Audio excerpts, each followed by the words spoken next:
Hello guys, nagluto nga pala ako ng ginataang gulay with alimasag sa gata. Nag-isa po pala ako dyan ng bawang, sibuyas, luya, at ang mga sangkap po na gulay ay talong, sitaw, siling haba at kalabasa at alimasag. Yan po, yung alimasag, nilagay ko na rin po ang kakang gata at isinama ko na rin ang mga gulay na matagal maluto like talong, sitaw at kalabasa. Yan po.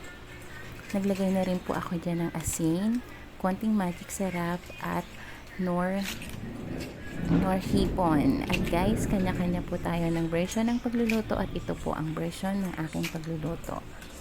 At mag-intay na lang tayo ng 10 minutes at luto na po yan. At tikman natin kung okay na po sa atin ang lasa at okay na po yan. At ito po ang ating ginataang gulay with alibasa.